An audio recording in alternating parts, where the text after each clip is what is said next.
सुल्तानपुर नामक एक गांव में खुशीलाल नाम का किसान रहा करता था। उसकी दो बेटियां थीं, सलोनी और दिव्या। सलोनी जितनी सुंदर और गुणवान थी, दिव्या उतनी ही कुरूप और घमंडी।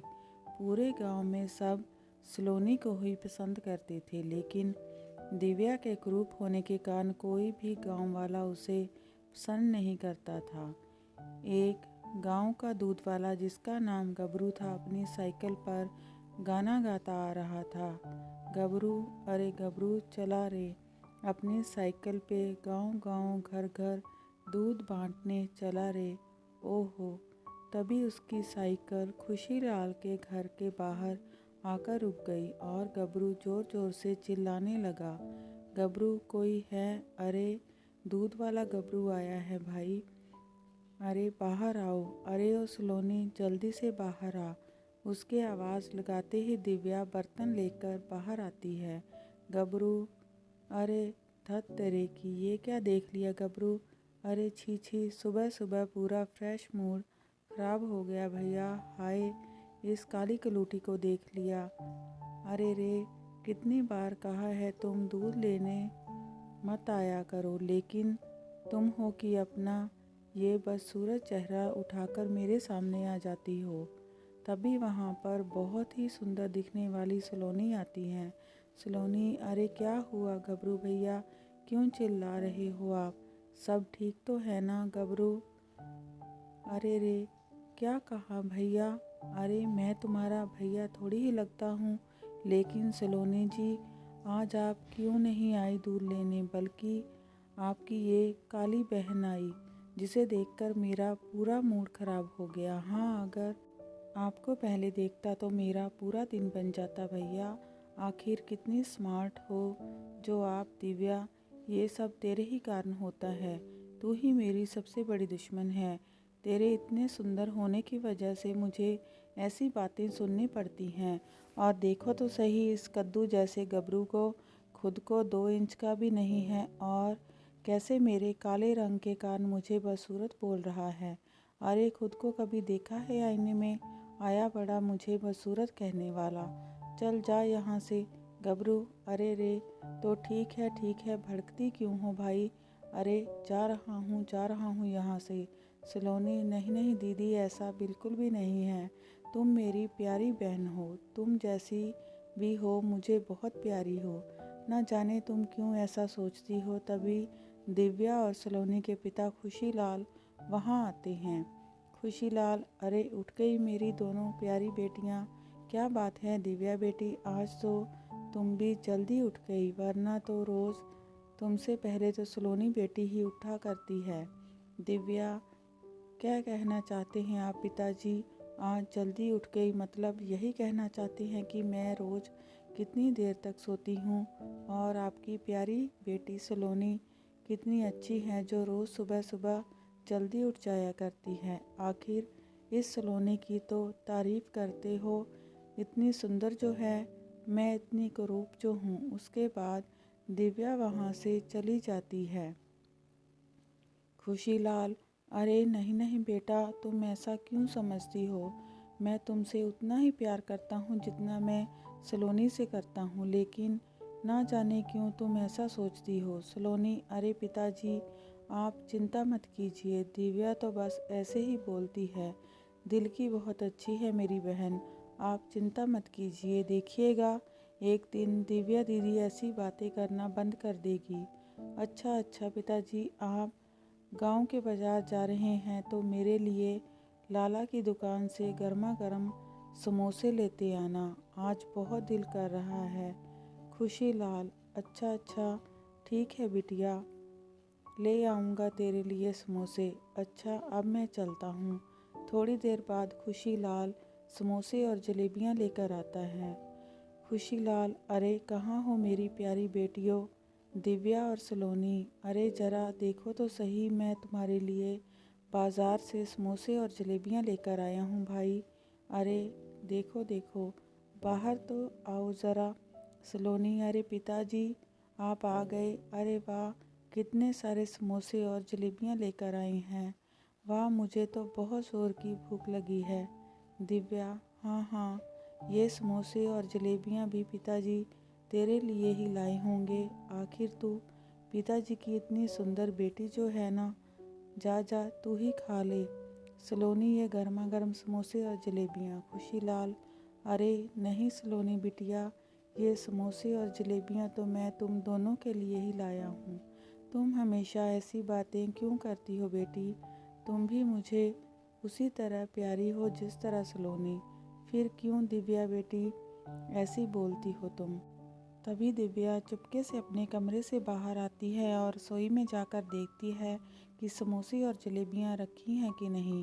तभी दिव्या चुपके से सभी समोसे और जलेबियों में लाल मिर्च मिला देती है और चुपचाप वहाँ से चली जाती है। जैसे ही सलोनी समोसे और जलेबियाँ खाती है, मिर्च की वजह से वो चिल्लाने लगती है, सलोनी इतनी मिर्च इन जलेबी और समोसे में कहाँ से आ गई? हाय, मैं मर गई। देखते ही देखते मिर्च की वजह से सलोनी का बुरा हाल हो जाता है। तभी दिव्या सलोनी को छुपकर देख रही होती है। दिव्या, वाह वाह, अब आया ना मज़ा। अरे वाह सलोनी, तेरी ऐसी हालत देख कर तो मज़ा ही आ गया। बेचारी सुंदर सलोनी। अगले दिन दिव्या, अरे सुनो सलोनी, मैं गांव के तालाब से पानी लेने जा रही हूँ। पिताजी आए तो उन्हें बता देना। मेरी बुराई करने मत लग जाना। आई बड़ी पिताजी की लाडली। जिसके बाद दिव्या वहाँ से अपने हाथ में एक मिट्टी का घड़ा लिए चली जाती है। दिव्या अपने सर पर मिट्टी का मटका लिए जब जा रही थी तो तभी उसे रास्ते में गबरू दिखाई देता है। गबरू दिव्या के ठीक पीछे होता है, जिसकी वजह से उसे दिव्या का चेहरा नहीं दिख पाता। गबरू, अरे कोई चमक छल्लो जा रही है। अरे वाह वाह, अरे चलो चलो इस हसीना के पीछे चलकर इसका खूबसूरत चेहरा तो देखा जाए। गबरू, अरे ओ हसीना कहाँ चली? ज़रा मुड़ के तो देख इस जवान गबरी को। गबरू दिव्या के पीछे चलने लगता है। जैसे ही दिव्या पलट कर गबरू को देखती है, गबरू हैरान रह जाता है। दिव्या, क्या बोला रे नास पीटे गबरू? बोल दोबारा तो सही, मुझे अभी ठीक करती हूँ। गबरू, अरे अरे अरे, छी छी, तू है तू, बस सूरत, हट हट। मुझे लगा था कोई हसीना यहाँ से जा रही है, लेकिन निकली तू। छी छी, ये किसे क्या बोल दिया मैंने? हाय। ऐसा बोलता हुआ गबरू वहाँ से चला जाता है। लेकिन गबरू की इस बात से दिव्या बहुत दुखी हो जाती है। वो आगे चलती है। वो गांव के तालाब के किनारे पहुँचती है, जहाँ पहले से ही गांव की कुछ औरतें तालाब पर पानी भरने आई थी। वो सब दिव्या को देखते ही अजीब सी शक्ल बना लेती हैं। पहली औरत, अरे जीजी, ये सुबह सुबह किस काली कलूटी का चेहरा देख लिया? हाय, अब तो पूरा ही दिन खराब हो जाएगा। हाँ। दूसरी औरत, बोला तो बिल्कुल सही हो बहन, इस करूप दिव्या को देखते ही अपशकुन है। छी छी, आप देखना, इसके इन हाथों से पूरा तालाब ही अशुद्ध हो जाएगा। तभी सारी औरतें बोलने लगती हैं। औरतें, अरे हाँ हाँ, इसे दिव्या ने तो पूरा तालाब ही गंदा कर दिया। इसने तो तालाब ही गंदा कर दिया। दिव्या, क्या कहा तुमने? मेरे इस तालाब को हाथ लगाने से ये अशुद्ध हो जाएगा? मैं अपशगुनी हूँ? रुको, अभी बताती हूँ तुम लोगों को। तभी दिव्या के हाथ में जो मिट्टी का घड़ा था वो उन औरतों पर फेंक कर मारती है, जिसकी वजह से वो औरतें तालाब में जा गिरती हैं। पहली औरत, हाय, ये क्या किया तूने कुरूप लड़की? देखना, हम तेरी शिकायत तेरे पिताजी खुशीलाल से करेंगे। सूरत तो है ही करूप, ऊपर से सीरत भी अच्छी नहीं। ऐसी बातें सुनकर दिव्या बहुत दुखी हो जाती है और वहाँ से जंगल की ओर चल देती है। वो एक पेड़ के पास बैठकर रोने लगती है। उसी पेड़ के ऊपर गधैया भूत बैठा था। वो आराम से खराटे मारकर सो रहा था कि तभी उसे दिव्या के जोर जोर से रोने की आवाज़ सुनाई दी। गधैया भूत, अरे रे, ये कौन है भाई जो इतनी ज़ोरों से रो रहा है? कैसे इंसानी लोग हैं, चैन से सोने भी नहीं देते। तभी गधैया भूत दिव्या के पास आता है। गधैया भूत, अरे ओ लड़की, क्यों रो रही हो तुम? क्या तुम्हें नहीं पता ये गधैया भूत का स्थान है? क्यों रोती हो? कौन हो तुम? अरे छी छी, कितनी करूप लड़की है, कितनी काली कलूटी है। हाय हाय, छी छी, तुम तो बिल्कुल भी सुंदर नहीं हो। मेरा तो पूरा मूड ही खराब हो गया है। दिव्या उसे देखकर थोड़ा डर जाती है। दिव्या, अरे क्या तुम सच में भूत हो? लेकिन तुम कितने गंदे दिखते हो। छी छी, लेकिन तुम भूत हो इसलिए तुम्हें मेरी तरह लोगों के ताने नहीं सुनने पड़ते। मेरे कुरूप होने की वजह से कोई भी मुझे पसंद नहीं करता। अब तुम ही बताओ मैं क्या करूं? अब बस बहुत हुआ, मैं और जीना नहीं चाहती। दिव्या ज़ोर ज़ोर से रोने लगती है। दिव्या को रोते देख गधैया भूत थोड़ा दुखी हो जाता है। गधैया भूत, अरे रे, अच्छा अच्छा ठीक है, लेकिन तुम रोना बंद करो।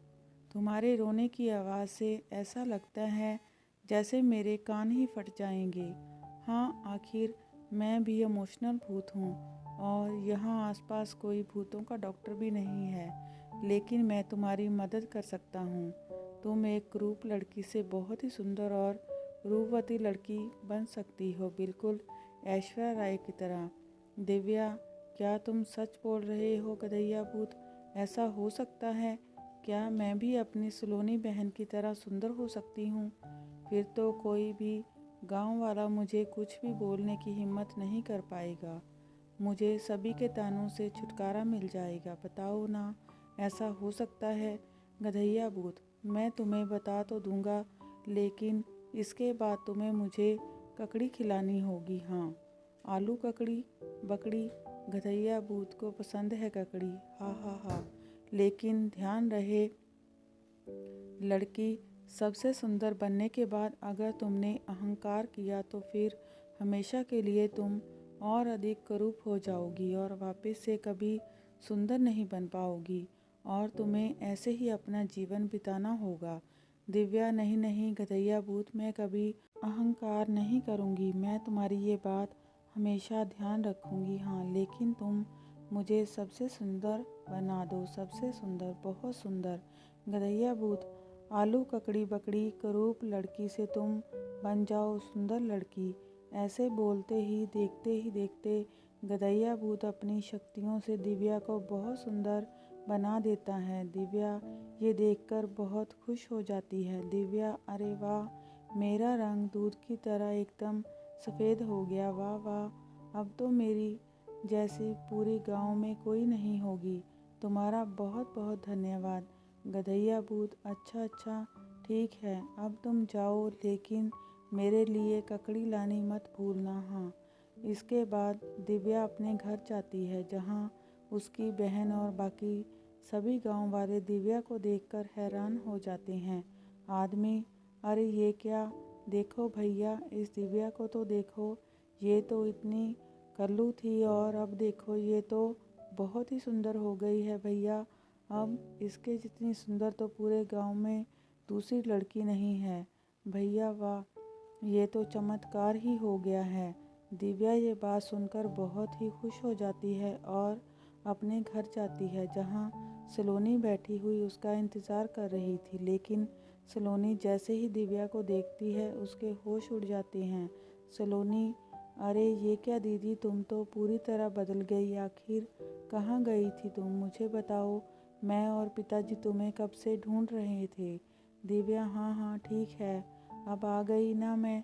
और ये देख, अब मैं तुमसे भी ज़्यादा सुंदर हो गई हूँ।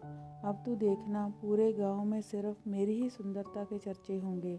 अच्छा, मैं जाकर अपने कमरे में आराम करती हूँ, आज बहुत थक गई हूँ मैं। इसके बाद दिव्या वहाँ से अपने कमरे में चली जाती है। सलोनी, आखिर ये दीदी को क्या हो गया है? दीदी एकदम से इतनी सुंदर कैसे हो गई? मेरी तो कुछ समझ में नहीं आ रहा। उधर जब से दिव्या सुंदर रूप की हुई, वह गांव वालों को कुछ नहीं समझती थी, बस सबको अपने सुंदर होने का घमंड दिखाया करती थी। एक दिन दिव्या सब्जी खरीदने गांव के बाजार जाती है, तभी उसे एक भिखारिन बुढ़िया अपने हाथों से दिव्या के हाथ को पकड़ लेती है। बुढ़िया, अरे ओ बेटी, मुझे कुछ खाने को दे दो, कई दिनों से कुछ खाया नहीं, कुछ खाने को दे दो बेटी। दिव्या, अरे छी छी, कौन हो तुम? मेरा हाथ छोड़ो, तुम्हारी हिम्मत कैसे हुई मुझे छूने की? छोड़ो मेरा हाथ, तुमने अपने गंदे हाथों से मुझे गंदा कर दिया, छी छी। अब मुझे घर जाकर गंगा जल से स्नान करना होगा। ये सब सुनते ही बेचारी भिखारिन बुढ़िया बहुत दुखी हो जाती है और गुस्से में आ जाती है।